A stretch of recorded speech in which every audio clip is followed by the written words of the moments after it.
नमस्कार, आप देखना शुरू कर चुके हैं बिहार स्पेशल। मैं हूं आपके साथ रेखा मिश्रा। नौकरी के बदले जमीन घोटाला मामले में ईडी ने पूर्व रेल मंत्री लालू प्रसाद, उनके बेटे तेजस्वी यादव और 8 अन्य आरोपियों के खिलाफ मंगलवार को राउज एवेन्यू कोर्ट में पहला सप्लीमेंट्री चार्जशीट दाखिल किया है। पूरक आरोप पत्र विशेष न्यायाधीश विशाल गोगेन के समक्ष दाखिल किया गया है, जिसमें 11 आरोपियों के नाम शामिल किए गए हैं। इसमें 96 दस्तावेज भी हैं। अदालत ने आरोप पत्र और दस्तावेजों की जाँच के लिए मामले को 13 अगस्त के लिए सूचीबद्ध किया है। इसके बाद से लालू तेजस्वी की टेंशन जो है वो बढ़ सकती है। इस मामले में अब अगली सुनवाई 13 अगस्त को होगी। ईडी का मामला केंद्रीय अन्वेषण ब्यूरो यानी कि सीबीआई की एक प्राथमिकी से उपजा है। जांच एजेंसी के अनुसार यह मामला 2004 से 2009 तक रेल मंत्री के रूप में लालू के कार्यकाल के दौरान मध्य प्रदेश के जबलपुर में रेलवे के पश्चिम मध्य जोन में ग्रुप डी में हुई भर्तियों से जुड़ा है। आरोप है कि रेलवे में भर्ती होने वाले लोगों ने नौकरी के बदले आरजेडी सुप्रीमो के परिवार के सदस्यों और सहयोगियों को उपहार स्वरूप जमीन दे दी थी।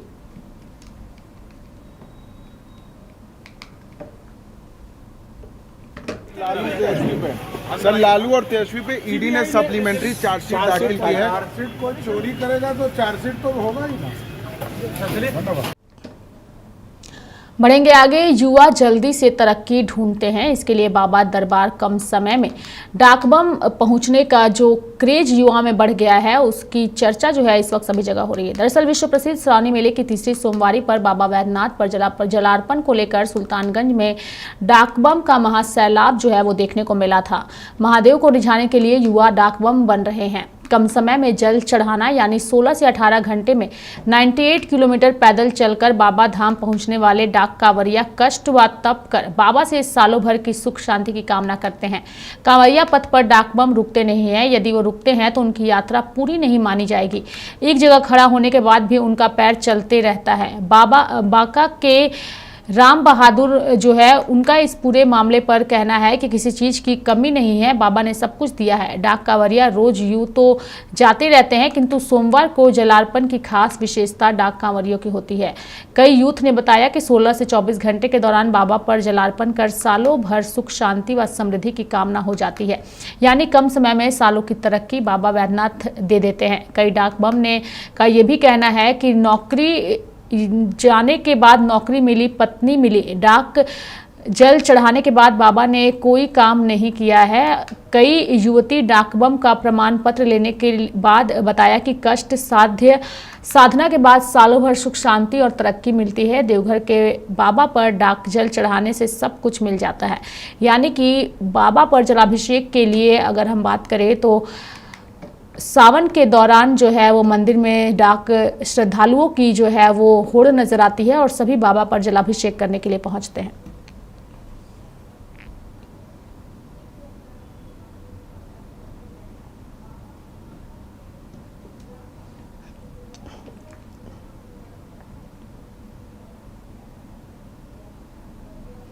पड़ोसी देश बांग्लादेश के बिगड़ते हालात पर सत्ता पक्ष हो या फिर विपक्ष, सभी नेता जो है वो चिंता व्यक्त कर रहे हैं। ऐसे में बिहार में भी नेताओं की प्रतिक्रिया इस पर सामने आ रही है। पूर्णिया के सांसद पप्पू यादव ने भी चिंता व्यक्त की है और सबसे अच्छी बात यह है कि जो विपक्ष के नेता हैं वो भी सत्ता पक्ष के नेताओं का पूरी तरीके से सहयोग करते हुए अपनी प्रतिक्रिया दे रहे हैं और उनका यही कहना है कि इस वक्त पड़ोसी देश जो है वो सही स्थिति में नहीं है। तो ऐसे में सत्ता पक्ष यानी कि केंद्र सरकार के साथ विपक्षी पार्टियां भी एकजुटता के साथ नजर आ रही है।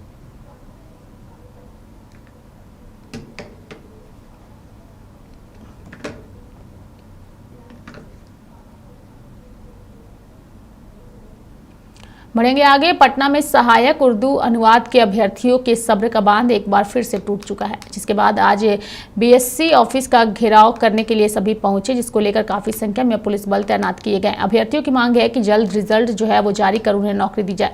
सरकार में नौकरियों की बहार है, वहां नौकरियों की कमी हो गई है। नीतीश सरकार सिर्फ आश्वासन देती है लेकिन नौकरी नहीं देती। इसी को लेकर के आज काफी संख्या में सहायक उर्दू अनुवाद अभ्यर्थी प्रदर्शन करने पहुंच गए और कहने लगे कि हम शांतिपूर्ण तरीके से प्रदर्शन कर रहे थे, लेकिन पुलिस यहां से हटने की कोशिश कर रही। पटना पुलिस और मजिस्ट्रेट एमएच खान भी वहां मौजूद रहे। आप लोगों को रोक दिया गया। बीएसएससी ऑफिस हम लोग आए थे शांतिपूर्वक एकदम खामोशी के साथ, सिर्फ और सिर्फ अपनी बात रखने के लिए।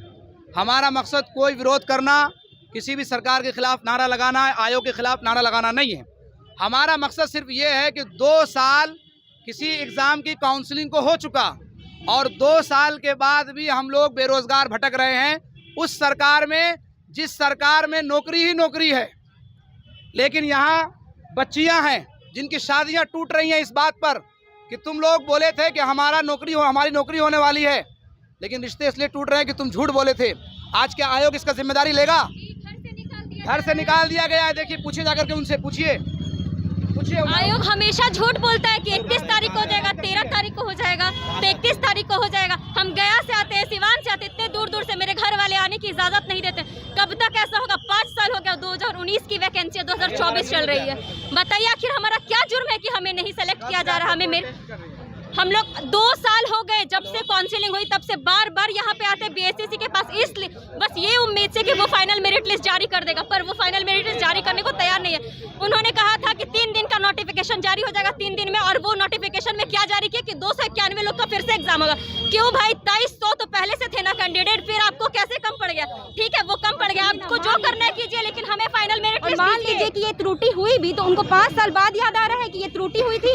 291 को उन्होंने कहा कि पीटी में हमसे त्रुटि हो गई थी, उनकी त्रुटि की वजह से हमारी जिंदगी तो बर्बाद हो रही है ना। हम लोग 5 साल से इंतजार कर रहे हैं, दर दर भटक रहे हैं, लेकिन आज तक हमारा लिस्ट जारी नहीं हुआ। नहीं, पुलिस अंदर जाने नहीं दे रही है हम लोग को। हम लोग तो गेट पर जाकर धरना प्रदर्शन करने वाले थे, लेकिन यहीं पर रोक लिया गया। हम लोग अंदर तक जाने की इजाजत नहीं।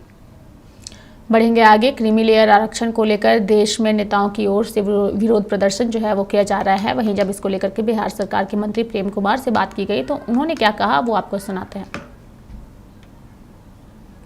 आज जरूरत वास्तव में यह है कि जो समाज जिनको आरक्षण सुविधा दी जा रही है उस आरक्षण में वास्तव में पिछड़ गया है, इसका लाभ जो नहीं उठा पा रहे हैं जाकर के, हमारा भी मानना है कि निश्चित तौर पर जो फैसले जो आए जा करके हैं उसका हम स्वागत करते जा करके हैं। और हमें भी ऐसा लगता है कि आरक्षण में जो व्यवस्था बनाई गई है उसमें निश्चित तौर पर जिनको लाभ मिल चुका है, जिनको लाभ नहीं मिला है, इसको 2 श्रेणियों में बांटने की जरूरत जा करके। तो जो पिछड़ गए हैं, काफ़ी पीछे हैं, उनको उस दौड़ में ला करके आरक्षण सुविधा देने का काम करना जा करके है। तो हमारा मानना है जो फैसला जो आया है उसका स्वागत योग्य है जा करके, सबको समर्थन करना चाहिए जा करके। उससे किसी जाति को नुकसान होने वाला नहीं। उसी जाति में जो अंतिम पावदान पर जो होंगे उनको लाभ मिलेगा, जो आगे बढ़ गए, जो राजनीति में आ गए, सरकारी विभागों में नौकरी में आएगा, आत्मनिर्भर बन गए जा करके। तो ऐसे लोग को ज़रूरत नहीं है जो वास्तव में आज भी राजनीतिक दृष्टिकोण से, शैक्षिक दृष्टिकोण से पीछे जो लोग हैं उनको आगे लाने की ज़रूरत है। मुस्लिम नेता बेवजह परेशान है, समय समय पर कानून बदले जाते, संशोधन किए जाते हैं। ये संशोधन जा करके है जो कमियां हैं और आज की आवश्यकता के हिसाब से सरकार संशोधन का दृष्टिकोण से ला रही जा करके, उससे किसी का हित होने वाला नहीं है। सबका हितों का ख्याल रखते हुए सरकार अमेंडमेंट करेगी। बढ़ेंगे आगे, बात करेंगे बिहार के गोपालगंज की, जहां बेखौफ शराब माफियाओं ने 2 चौकीदार को चाकू मारकर जो है वो घायल कर दिया। वहीं घायल दोनों चौकीदार को सदर अस्पताल के इमरजेंसी वार्ड में भर्ती कराया गया है, जहां दोनों की हालत गंभीर बताई जाती है। घटना माझा गढ़ थाना के कोयनी गांव स्थित बच्चा बाबू के मेला परिसर की है। घायल चौकीदार का नाम राम बाबू यादव और बैजू शाह है। जानकारी के मुताबिक बीती रात माझा थाना पुलिस को गुप्त सूचना मिली थी कि कुछ शराब तस्कर कोयनी गांव स्थित बच्चा बाबू के मेला परिसर में शराब की भारी मात्रा में शराब की तस्करी कर रहे हैं। इस सूचना के आधार पर मांझा के दोनों चौकीदार राम बाबू यादव और बैजू शाह मामले की जांच करने के लिए कोयली मेला पहुंच गए। उसी दौरान शराब माफियाओं ने दोनों चौकीदारों को पकड़कर उनके ऊपर चाकुओं से हमला कर दिया। गाड़ी लेकर सभी शराब तस्कर मौके से फरार हो गए। इस घटना की सूचना मिलते ही माझा पुलिस ने दोनों घायल चौकीदार को सदर अस्पताल में भर्ती कराया, जहां दोनों की हालत नाजुक बताई जा रही है, जिसमें से एक चौकीदार को गोरखपुर रेफर कर दिया गया है। इस मामले में अभय कुमार रंजन ने पूरी जानकारी दी है। चौकीदार 2 हमारे, उनको इन्फॉर्मेशन मिली थी, मांझागढ़ थाना के चौकीदार थे कि कुछ लोग शराब लेकर निकल रहे हैं। उसी के सत्यापन में निकले हुए थे। उन लोगों ने अभियुक्तों को पकड़ लिया था। उसी के क्रम में छुड़ाकर भागने के लिए उनके द्वारा उनके ऊपर चाकू से वार किया गया था, जिससे कि उनकी पकड़ छूट गई और तेज धार हथियार से वार करने के कारण उनको चोट आई, जिसका इलाज कराने के लिए ले गया गया थानाध्यक्ष के द्वारा। और रात में ही थानाध्यक्ष मांझागढ़ और उनकी टीम के द्वारा कई जगहों पे छापामारी कर गई और अभियुक्तों को गिरफ्तार कर लिया गया है। कोई आपराधिक इतिहास भी है? अभी उसकी छानबीन की जा रही है। बढ़ेंगे आगे। नीतीश कैबिनेट की बैठक मंगलवार को खत्म हो गई है। इस बैठक में 36 एजेंडों पर मुहर लगाई गई है। बता दें कि पीएमसीएच में 4315 पदों का सृजन किया गया है। पटना जू में 1977 से चल रही टॉय ट्रेन को फिर से चलाए जाने का निर्देश जो है वो जारी किया गया है। दानापुर रेल इसका निर्माण कराएगा। 9,78,000 का यह बजट है।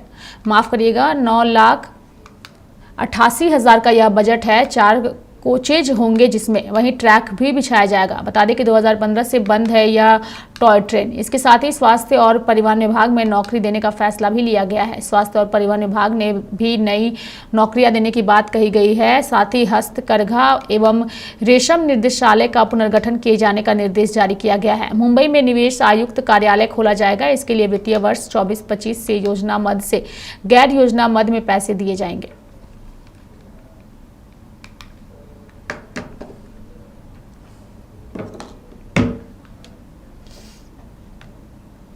बढ़ेंगे आगे। बिहार में मानसून के सक्रिय होने से राज्य भर में भारी बारिश का दौर जारी है। मौसम विभाग ने बुधवार को भी उत्तर और दक्षिणी इलाके के सभी जिलों में भारी वर्षा की चेतावनी दी है, जो अगले 3 दिनों तक पूरी तरह सक्रिय रहने की उम्मीद है।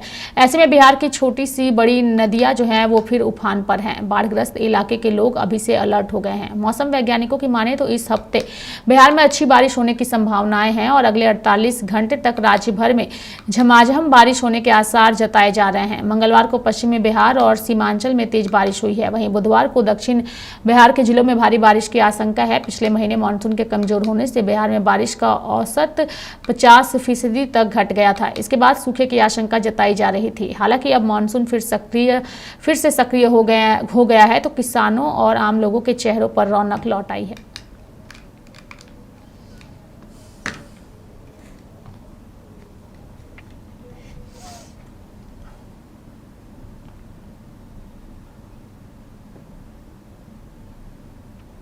तो मेरे साथ बिहार स्पेशल में अभी के लिए इतना ही। तब तक के लिए आप देखते रहिए लाइव इंडिया हर पल। नमस्कार।